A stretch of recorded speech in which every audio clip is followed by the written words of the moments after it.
In my video last week, I talked about how this movie could be one of the best cinema experiences in a long time. So did they do it? Damn it, they did. Now, does this mean the movie is perfectly how I wanted it to be? No. Is that for the better? Probably. And to the people like me that haven't loved the Holland Spider-Man so far, I'm certain that this movie will turn that around. This movie is not the light-hearted comedy teen movies that we've seen so far in this trilogy. Unlike Homecoming and Far From Home, there are actual stakes and consequences for Peter. Let me put it like this. Far From Home is one of those movies I'm gonna put on if I have a bad day. The other two movies I have not watched since I came out of the theater. Far From Home has everything you could ask for. Compelling story, great action, huge character moments, just the right amount of fan service, great pacing, and amazing effects. But let's talk about the villains. The villains in this movie are done pretty good, with a few inconsistencies. In the grand scheme, the villains feel like themselves, and none of them really stick out for me as being completely off the mark. The two weakest ones for me are Sandman and Dr. Connors, the Lizard. Especially Sandman has some moments where I'm just like, what are you doing? Your logic makes no sense at all. Dr. Octavius is also much better in Spider-Man 2. Not performance-wise, but more in the writing style of him. I feel like nothing is really done with him, and he's basically just a stereotype of his former self. Electro, however, is surprisingly good compared to his original version.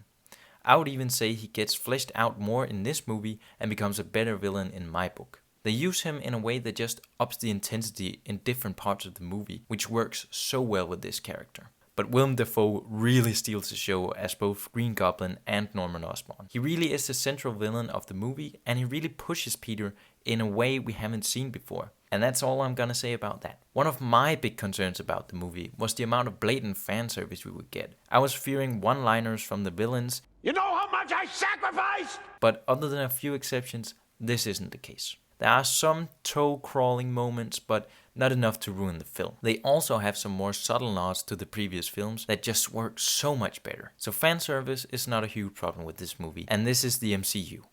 What did you expect? We are gonna see fan service. I also have a few nitpicks with this movie, especially the first 10 to 15 minutes. Isn't great for me, but they were necessary. And after that start, they really waste no time taking Spider-Man exactly where they need to take him in order for him to become interesting. The movie also leaves Peter exactly where he needs to be. A spot he should have been in by the end of Far From Home, if you ask me. That's pretty much all I can say without getting into spoilers and specifics. So if my opinion wasn't clear, go watch this movie. I'm certainly gonna revisit it as soon as I can. On a side note, if you somehow haven't seen the previous Spider-Man movies, there will be a few jokes that will fly over your head.